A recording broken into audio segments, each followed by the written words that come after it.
பெண்கள் அதாவது ஒரு ஆணை சாராமல் கணவனையோ ஒரு தகப்பனையோ ஒரு மகனையோ சாராமல் அநேக ஊழியர்களால் நான் தாக்கப்பட்டேன். அது எப்படி விடாமல் இந்த சுற்றத்தார் பேசினார்கள் அல்லவா, அதை வைத்து அவரை தள்ளி, அதனால எங்களுக்குள்ளே அமைதியாக இருப்பார். நான் தான் முன்னே போய் கொண்டிருப்பேன். அப்ப நான் முன்னே போகும்பொழுது எல்லாரும் என்ன நினைப்பார்கள் என்றால், நான் கணவனுக்கு எதிர்த்தோ அல்லது கணவனை விட ஒரு அடங்காமல், அது நல்ல ஒரு வார்த்தை, அடங்காமல் போகிற அழைப்பை யோசித்து பாருங்களேன். என்னுடைய அழைப்புக்கு என் கணவனே எதிர்த்து நின்றிருந்தார். கிட்டத்தட்ட ஒரு 50 நாடுகளுக்கு எதிர்நோக்கின பிரச்சனை. அதை நீங்கள் சார்ந்த மக்கள் என்று சொன்ன அதன் அர்த்தம் என்னன்னு சொன்னா, இப்ப உங்களுடைய உறவினர்கள் நீங்கள் வளர்ந்த தைரியத்தை கொடுக்கும் இந்த இடத்துல. அதே நேரத்துல வெளியில நிறைய எதிர்ப்புகள் இருந்திருக்கிறது. விசேஷமாக நீங்க சொல்றது போல உள்ளுக்குள்ளே எனக்கு உறவுகளால் எனக்கு ஒத்தாசை தான். கிறிஸ்தவ சமூகத்துல அதுவும் இப்ப முந்தின காலத்துல எல்லாம் இப்பவும் ஆண் ஆதிக்கம் இருக்குதுன்னு நீங்க நினைக்கிறீங்களா? அதாவது நீங்கள் சொல்லுகிறீர்கள் சபைக்குள் அங்கே லுங்கி உடுத்துவார்கள், அந்த ஆதி பிடித்து அந்த பிள்ளை அந்த வெளியில வந்த பிள்ளை பிடித்து விட்டேன். அங்கே நர்ஸ் வரவில்லை, மிட்வைஃப் வரவில்லை. ஊழியம் செய்கிற ஆண்களுக்கு, போதகர்களுக்கு நீங்க சொல்ற செய்தி அப்படின்னு சொல்லி நான் எடுத்துக்கொள்றேன் அப்படின்னு சொன்னா நல்லது சிஸ்டர். இப்போ கடைசியாக நான் ஒரு கேள்வி கேட்க போகிறேன். அந்த ஒரு கேள்வியில் நிறைய விஷயங்கள் நாங்கள் பார்க்கலாம். அதாவது வேதத்தில் சொல்லப்பட்டிருக்குது பெண்கள் பலவீனமான பாண்டங்கள் அப்படின்னு சொல்லி. அப்போ அதைத்தான் நிறைய பேர் காரணம் சொல்கிறாங்க, பெண்கள் பலவீனமானவர்கள், அதனால் அவங்க ஊழியம் செய்யக்கூடாதுன்னு சொல்லி.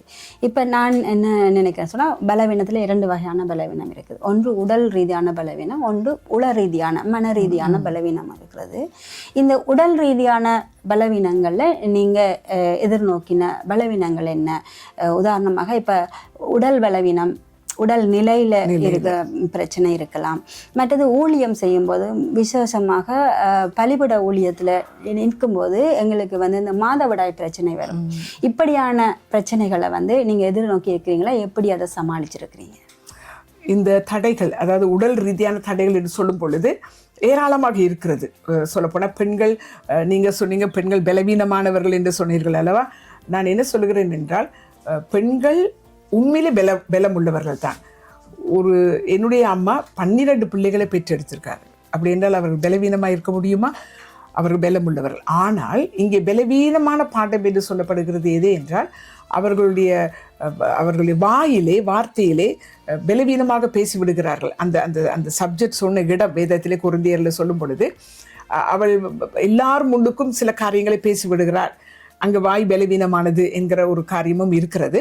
மற்றபடி நீங்கள் கேட்ட கேள்வியின்படி சரீரத்திலே நிறைய பலவீனங்கள் உண்டு. நீங்கள் சொன்ன போல மாதத்துக்கு ஒரு தடவை பெண்ணானவள் மாதவிடாய் காலங்களிலே அவள் ஒதுங்கி இருக்க வேண்டும் என்று இருக்கிறது.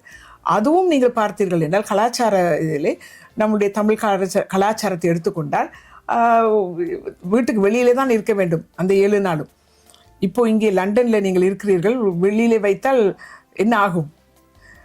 இந்த நாட்களிலே அது எப்படி கை கொள்ளுகிறார்கள்? ஆகவே இந்த காரியங்கள் ஒரு பலவீனமானது தான். ஓல்ட் டெஸ்டமெண்ட்டில், அதாவது பழைய ஏற்பாட்டிலே அது தீட்டு என்று சொல்லப்பட்டாலும் புதிய ஏற்பாட்டிலே அது தீட்டு என்று சொல்லப்படவில்லை. ஆகவே அது அவளுக்குரிய ஒரு, அப்படி என்றால் ஒரு குழந்தை பெருக்காலம், அப்படி நிறைய இருக்கிறது, பலவீனங்கள் இருக்கிறது. பலிபீடத்தில் ஏறும் பொழுது அவளுக்கு அந்த நாட்களில் ஒருவேளை பலவீனம் வேணுமென்றால் தானாக அந்த நாட்களிலே அப்படி பலிபீடம் ஏறாமல் இருப்பது நல்லது. அது நமக்கு அந்த காலங்களிலே அங்கு உள்ள ஊழியர்களோடு பேசி அது செய்து கொள்ளலாம், அது பிரச்சனையே கிடையாது. ஆனால் நிறைய பலவீனங்கள் இருக்கிறதே. ஆனால் அந்த பலவீனத்திலும் ஊழியத்தை செய்கிற பெண்கள் இருக்கிறார்கள். இப்போ நான் எடுத்துக்கொண்டாலும் என்னுடைய பலவீனங்களை நான் ஒரு நிமிஷத்தில் சொல்லிவிடுகிறேன். கிட்டத்தட்ட 8 ஆக்சிடென்ட் எனக்கு நடந்தது. அந்த ஆக்சிடென்ட் ஒவ்வொன்றும் இந்த கை கலண்டது, இந்த தலையோடு அடிபட்டு, விதமான ஆக்சிடெண்ட்டில் என்னுடைய டாக்டர்ஸ் ரிப்போர்ட்ஸ் இந்த கை பேரலைஸாக இருக்கணும், நான் பேசவே கூடாது. அப்போ அவ்வளோ ஒரு பலவீனம், ஒரு மைக்கை பிடிக்க முடியாது, நடுங்கி கொண்டே இருக்கும், அந்த ஒரு பலவீனம் இருந்தது. அப்புறம் என்னுடைய கால் நகம் 4 தடவை ரிமூவ் பண்ணியிருக்கிறாங்க, நடக்கவே கூடாது என்று சொன்னார்கள், அது ஒரு பலவீனம் இருக்கிறது. யூட்ரஸில் கட்டி இருந்தது என்று சொன்னார்கள், அது ஒரு பலவீனம். எல்லாம் சுகமாகிவிட்டது இப்பொழுது. அந்த பலவீனத்திலும் இப்பொழுது நான் ஒரு பாட்டியாக இருக்கிறேன். எத்தனை ஊர்களுக்கு நான் கடந்து போகிறேன். பலவீனம் தான். சில நேரங்களிலே ஃப்ளைட்டில் ஏறி உட்காருகிறதும் எளிது கிடையாது. வெளியிலேருந்து பார்ப்பவர்களுக்கு ஃப்ளைட்டில் சுற்றுறான்னு நினைப்பார்கள்.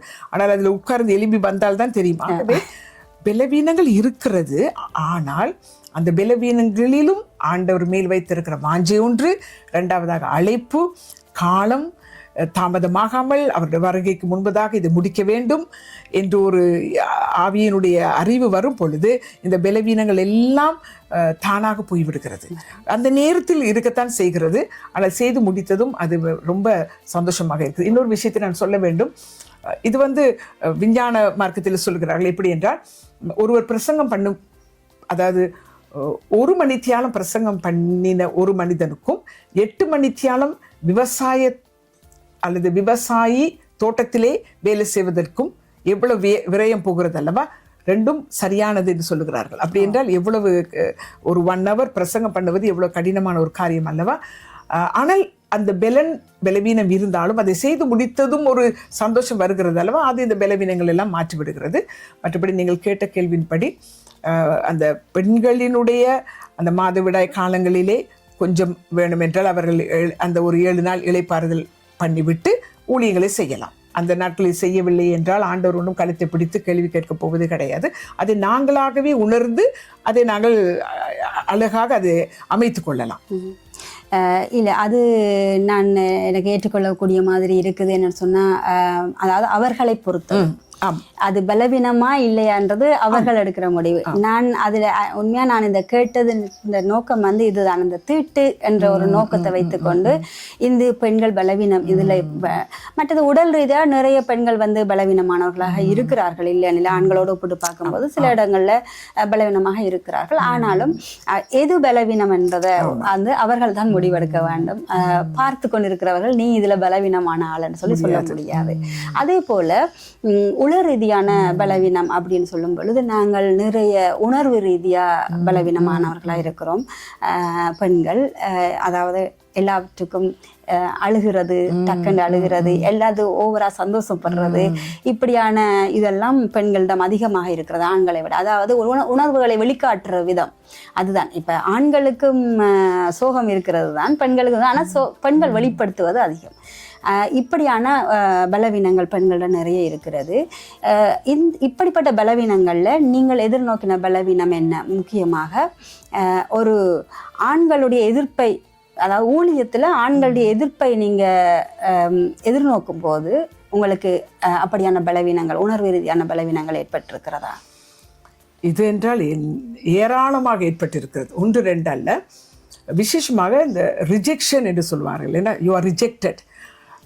ஒரு ஊழியத்தில் இருக்கும் பொழுது, நீங்கள் தள்ளி வைக்கப்படும் பொழுது, அது உள ரீதியாக மன ரீதியாக சொல்லப்போனால், உள ரீதி என்னும் பொழுது மன ரீதியாக மிகவும் பாதிக்கப்பட்டிருக்கிறேன். காரணம் என்னவென்றால், எனக்கு ஏற்பட்டதான ஊழிய பாதையிலே சில ஆவிக்குரிய போராட்டங்கள் வந்ததினாலே குடும்பங்கள் நாங்கள் பிரிய நேரிட்டது, சபை பிரிந்து போனது, நிறைய காரியங்கள் நாங்கள் இழக்க நேரிட்டது. அந்த நாட்களிலே கூட நின்று உதவி செய்ய வேண்டிய சகோதரர்கள் என்று நான் சொல்லுகிறது அகெயின் போதகர்கள், அவர்கள் எனக்கு உதவியாக நிற்கிற ஒரு சிலரை தவிர்த்து 5 கண்டங்களிலும் எனக்கு விரோதமாய் பேசினதும், கிண்டல் பண்ணினது, கேலி பண்ணினது ஏராளமாக இருந்தது. அவைகளை கேட்டு அந்த நாட்களிலே நீங்கள் சொன்னது போல் பெண்ணுக்கு ஒன்றுதான், அந்த துக்கத்தை வெளியில் கொண்டு வருவதற்கு கண்ணீர் தான். நானே யோசிப்பேன், ஒரு துக்க செய்தி கேட்ட உடனே இந்த கண் ரெடியாக இருக்கும், அந்த கண்ணி துளியை வெளியில் வருவது அது நல்லது. ஏனென்றால் இருதயத்திலேயோ சிந்தையிலோ அதை வைத்துக்கொள்ள மாட்டோம். ஏனென்றால் இது அப்படியே வெளியில் வந்து விடுகிறது. ஆகவே என்னுடைய வாழ்க்கையிலே இந்த பெண்ணாக ஊழியம் செய்கிறதுனாலேயும் எனக்கு ஏற்பட்ட பயங்கரமான போராட்டங்கள், இதை நான் சொல்ல போவதில்லை. நான் தவறு, கணவன் தவறு, பிள்ளைகள், சபை, அதை சொல்ல மாட்டேன். இது எனக்கு நன்றாகவே தெரியும். இது ஒரு சவால். எப்படி ஒரு யோபுக்கு ஒரு சவால் வந்ததோ அதே போல் வந்து அதிலே எங்களுக்கு ஏற்பட்ட இதில் நிறைய, அதாவது நான் நினைத்தேன் இனியும் நான் உயிர் வாழ முடியுமா, இனியும் ஒரு ஸ்டேஜில் நின்று பிரசங்கம் பண்ண முடியுமா ஏனென்றால் அந்த அளவுக்கு மன ரீதியிலே. ஆனால் நான் சொல்லுவேன், தேவனுடைய கிருபை, குடும்பம், பிள்ளைகள் எனக்கு உதவியாக இருந்தார்கள் ஒரு சிலர், இன்று வரைக்குமே.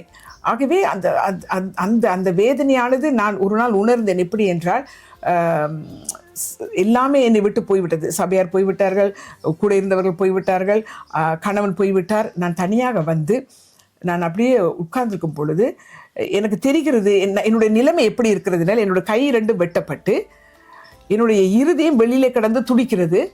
இருதயம் சொல்லுகிறது சீக்கிரமா எடுத்து உள்ளே போட்டுக்கொள், இல்லாட்டி நீ செத்து விடுவாய். அப்போ நான் சொல்லுகிறேன், எனக்கு கை வெட்டப்பட்டு இருக்கிறது, எனக்கு எடுத்து போட முடியவில்லை என்று. அப்படின்னா நீங்கள் யோசித்து பாருங்கள் எந்த அளவுக்கு உள ரீதியிலே நான் போராடி இருப்பேன்.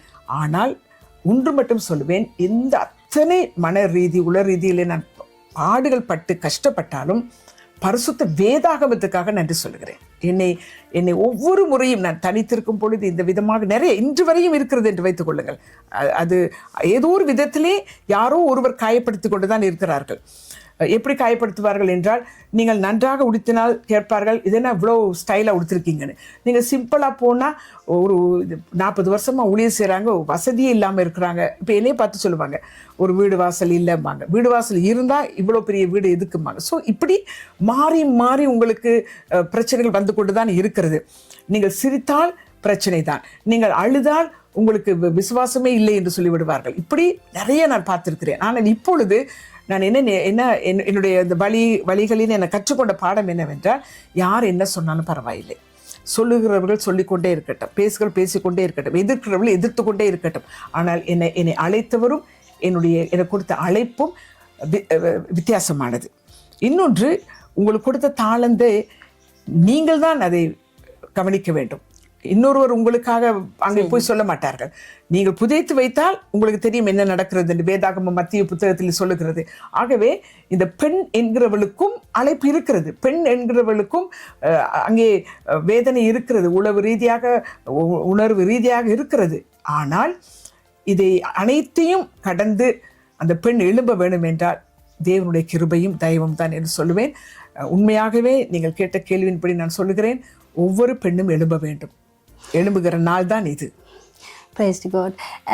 இந்த இதில் நான் அதில் நீங்கள் சொன்ன பதிலில் இருந்து நான் எடுத்துக்கொண்ட விஷயம், அது மட்டும் இல்லாமல் நாங்கள் உலக ரீதியாக விஞ்ஞான ரீதியாக கூட நாங்கள் பார்த்தால் கூட அழுகிறது நல்ல விஷயம். அது ஆனால் பெண்கள் அழுகிறத பார்த்து தான் அது பலவீனம்னு சொல்கிறாங்க. சாரி, நான் இதை தடுத்து நிறுத்துகிறேன். அழுகிறது நல்லது தான், அழுது கொண்டே இருக்க தேவையில்லை. அந்த நேரத்தில் அழ வேண்டியதுதான். கர்த்தருடைய பாதத்திலே அந்த கண்ணீரை போட்டுவிட்டு எழும்ப வேண்டும் பெண். அந்த அழுது முடிந்து அவள் எழும்ப வேண்டும். அவள் எழுப்பினால்தான் வெற்றி. அன்னாளை போல எழும்ப வேண்டும். எத்தனோ பெண்கள் அழுது கொண்டுதான் இருந்தார்கள். அவர்கள் அழுதது மட்டுமல்ல, எழும்பினார்கள். எழும்பி விட்டார்கள் என்றால் வெற்றிதான். அழுது கொண்டே இருந்தால் தோல்விதான். இப்போ துக்கம் அப்படின்னு சொல்றது ஆண்களுக்கும் பெண்களுக்கும் ஒருத்தான ஒன்றுதான். எல்லாருக்குமே, மனிதர்கள் எல்லாருக்குமே வரும். ஆனால் அவர்கள் வெளிக்காட்டுறதில்லை. ஆனால் நாங்கள் அதை அழுது தீர்த்து விடுவோம். இது எனக்கு பலமாக தான் தெரியுது, பலவீனமாக தெரியலை. ஏன்னு சொன்னால் எங்களுக்கு அந்த துக்கத்தை பலவீனத்தை வெளியில் கடத்துகிற வழி தான் அந்த கண்ணீர். ஆனால் அவர்கள் அதை கடத்துவதில்லை, உள்ளேயே வைத்திருக்கிறார்கள். ஒரு காலத்தில் அது அவர்களை பாதிக்கும் அப்படின்னு நான் நினைக்கிறேன். ஆனால் பெண்கள் அழுது முடித்ததும் முகத்தை துடைச்சிட்டு அடுத்த இதுக்கு எழும்பி போய்வார். இது ஒரு நல்ல காரியம். நீங்கள் சொன்னது என்னென்றால், நான் இந்த 40 வருடத்திலே கிட்டத்தட்ட ஒரு 25 ஆண்டுகள் ஏராளமான போராட்டங்களை சந்தித்திருக்கிறேன். சந்தித்த ஒவ்வொரு முறையும் நான் என்ன செய்வேன், வீட்டுக்குள்ளே வருவேன், கதவை அடைத்துக்கொள்வேன், அழுன்னு நன்றாக அழுவேன். அழுது முடித்து விட்டு நன்றாக பவுடர் போட்டு நன்றாக உடுத்தி, ஏதாவது நிலக்கடலை இருந்தால் ஏதாவது ஒன்றை சாப்பிட்டு சிரித்து கொண்டு தான் இருப்பேன். அப்போ எல்லாரும் என்ன நினைப்பார்கள் என்றால், இவ்வளோ பிரச்சனையிலும் இவள் சிரிக்கிறாள் என்று. ஆகவே பெண்ணானவள் அழுகையை வெளியே காட்டக்கூடாது, அறைக்குள்ளே போய் அழ வேண்டும். அப்பொழுது அவள் பலசாலி தான். அவள் வெளியே அழுதால்தான் பலவீனமாகி விடுகிறார். இப்போ அடுத்ததாக கடைசியாக நான் உங்கள்கிட்ட கேட்குற கேள்வி, நிறைய பெண்கள் இப்போ நீங்கள் ஊழியத்தில் அனுபவித்த காரியங்கள் இருக்குது, அதே போல் நிறைய பெண்கள் இப்போவும் அதாவது ரிஜெக்ஷன் எதிர்நோக்குறார்கள், அல்லது மறுபடியும் எழும்ப முடியாமல் கஷ்டப்படுறாங்க, அல்லது ஊழிய அழைப்பு இருந்தாலும் தயங்குறாங்க. இப்படிப்பட்ட அதை நீங்கள் சொன்னது போல் எசபேல்னு சொல்லிடுவாங்களோ, அல்லது என்ன ஒதுக்கிடுவாங்களோ, அல்லது ஒரு கணவனுக்கு அடங்காதவளன்னு சொல்லிடுவாங்களோ, இப்படியான பயத்தினால அழைப்பு இருந்தும் கூட முன்னே வராத பெண்கள் இருக்கிறாங்க. அப்படிப்பட்ட பெண்களுக்கு நீங்கள் சொல்கிற உங்களுடைய செய்தி என்ன? ஒரு காரியத்தை நான் சொல்ல விரும்புகிறேன். இந்த அழைப்பு என்பது பூமியிலே கொடுக்கப்பட்ட அழைப்பு கிடையாது. பூமியிலே யாரோ ஒருவர் நீங்கள் நன்றாக திறமைசாலி, நன்றாக பாடுகிறீர்கள், பேசுகிறீர்கள் என்று கொடுக்கப்படவில்லை. இது பரலோகத்திலிருந்து பரலோக தேவனானவர் கொடுத்தது. ஆகவே சொல்லுகிறார், ஒருவன் ஆசாரியன் ஆக வேண்டும் என்றால் தேவன் கொடுத்தாலோடைய செய்ய முடியாது. அது நிறைய பேர் அதை புரிந்து கொள்ளாமல் இருக்கிறார்கள். ஸோ நான் என்ன சொல்கிறேன் என்றால், நாம் இருக்கிறது இப்பொழுது கடைசி காலம், நன்றாக தெரிகிறது. அவருடைய வருகை சீக்கிரமாக இருக்கிறது. சூழ்நிலைகளும் மோசமாக இருக்கிறது. அதே நேரத்திலே வெளியிலே ஏராளமான ஜனங்கள் சத்தியத்தை அறியாமல் இருக்கிறார்கள். இந்த நாட்களிலே ஒரு பெண் போனால் என்ன, ஒரு ஆண் போனால் என்ன, ஒருவரை விடுவிக்கத்தானே. ஆகவே ஒவ்வொரு பெண்களுக்கும் நான் சொல்லுகிற ஒரு காரியம்தான், இன்றைக்கு நிறைய பேர் வீடுகளிலே அவர்களுடைய காலங்களை சமைப்பதற்கும் வீட்டு வேலைகளை செய்வதற்கும் அல்லது ஏதோ டிவியில் வர ஏதோ ஒன்றை பார்த்து கொண்டு நேரங்களை செலவழித்து கொண்டு இருக்கிற காலங்களை பார்க்கிறோம். நீங்கள் அப்படி செய்யவே வேண்டாம். பொன்னான காலம், இந்த காலத்தை பிரயோஜனப்படுத்துங்கள். வேதத்திலே நாங்கள் பார்க்கிறோம், ஒவ்வொரு பெண்களும் அந்தந்த காலத்திலே அந்தந்த ஊழியர்களுக்கு உதவியாக இருந்திருக்கிறார்கள். சார்பாத் விதவையானவள், அந்த நேரத்திலே அந்த தீர்க்கதரிசிக்கு அவள் ஆகாரம் கொடுத்ததினால் அங்கே ஒரு அற்புதம் நடந்தது. அதே போல சூனேம் ஸ்திரியால் எலிசாவுக்கு, ஒவ்வொரு பெண்களையும் வேதத்தில் பார்க்கிறோம் அந்த காலகட்டங்களுக்கு ஏற்ற விதத்திலே அவர்கள் செய்தார்கள். அதுவும் பழைய ஏற்பாட்டு காலத்திலே. புதிய ஏற்பாட்டு காலத்திலே ரோமர் 16 நீங்கள் வாசித்தீர்கள் என்றால் அப்போஸ்தலர்கள் இருக்கிறார்கள், பெண் அப்போஸ்தலர்களே இருக்கிறார்கள். ஆகவே நான் உங்களுக்கு ஒரு நல்ல செய்தியை சொல்கிறேன். இதுதான் காலம், இதுதான் தருணம். ஆகவே உங்களுக்கு கிடைத்த அழைப்பையும் தாளந்தையும் அபிஷேகத்தையும் நீங்கள் மூடி புதைத்து வைத்து விடாதீர்கள். எப்பொழுது எப்படி செய்யலாமோ, ஊழியம் என்றால் வெறும் மேடையில் இருக்கிற ஊழியம், பலிபீடத்தின் ஊழியம் மட்டும் கிடையாது. எவ்வளோ ஊழியங்கள் இருக்கிறது. ஏழைகளுக்கு, திக்கற்றவர்களுக்கு, விதவைகளுக்கு ஏராளமான உதவி ஒத்தாசைகளை செய்யலாம். நீங்கள் இருக்கிற உங்களுடைய போதகர்களிடத்தில் போய் விசாரித்து கேட்டு அவர்களுக்கு பணிந்து அன்புடன் என்னென்ன விதத்தில் ஊழியம் செய்ய முடியுமா? பெண்ணே, ஒவ்வொரு பேரும் எழும்புங்கள். எப்படி நகோமியானவள் மோவாப் தேசத்தில் இருந்தாள்.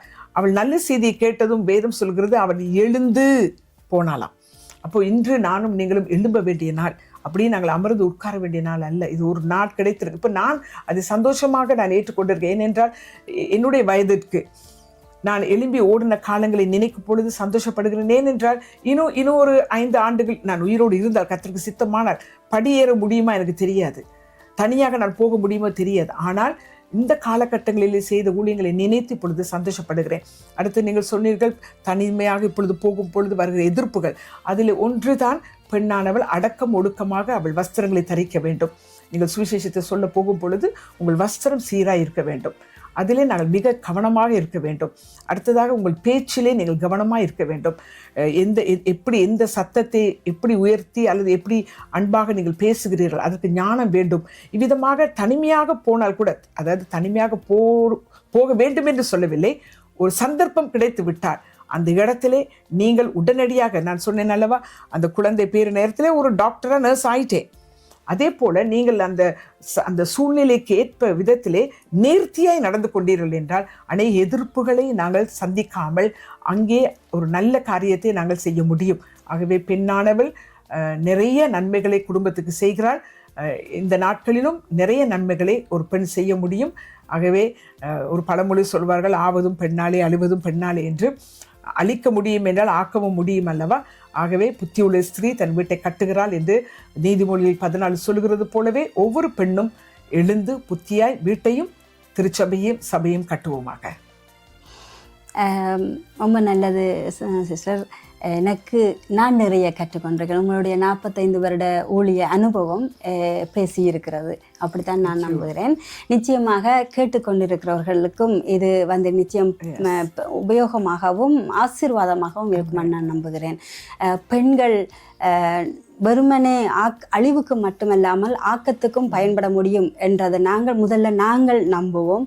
எங்களால் நாங்கள் ஆண்டவருடைய அழைப்பு இருக்குது என்று தெரிந்து நாங்கள் அமைதியாக இருக்காமல், ஆண்டவர் அழைப்பு இருக்கும் போது இதுதான் நாங்கள் பயன்படுத்த வேண்டிய காலம் என்று எங்களுக்கு சிஸ்டர் அழகாக சொல்லியிருக்கிறார்கள். அதுக்காக உங்களுக்கு நன்றி செலுத்துகிறேன். நன்றி. தேங்க்யூ. பெண்களின் ஊழியத்தை ஊக்குவிக்கிற பாரம் உங்களுக்கும் இருந்தால் நீங்களும் உங்களுடைய ஆக்கங்களை, உங்களுடைய கவிதைகளை எழுதி அனுப்புங்கள். அது மட்டுமில்லாமல் உங்களுடைய கருத்துக்களை, உங்களுடைய எண்ணங்களையும் எங்களுக்கு தெரியப்படுத்துவீர்களானால் இந்த நிகழ்ச்சியை நாங்கள் இன்னும் அழகாக பெண்களுக்கு பிரயோஜனமான விதத்திலே நாங்கள் செய்ய முடியும். ஆகவே உங்களுடைய கருத்துக்களை, எண்ணங்களை, உங்கள் ஆக்கங்களையும் கூட எங்களுடைய மின்னஞ்சலுக்கு, தொலைபேசி இலக்கத்துக்கு நீங்கள் தொடர்பு கொண்டு கொடுக்கலாம். அதையும் நாங்கள் இந்த இடத்துல நாங்கள் வாசிக்கிறதுக்கு தயாராக இருக்கிறோம். மீண்டும் இன்னும் ஒரு நிகழ்ச்சியிலே அடுத்த வாரம் உங்களை சந்திக்கும் வரை உங்களிலிருந்து விடைபெறும் உங்கள் சகோதரி வேணி.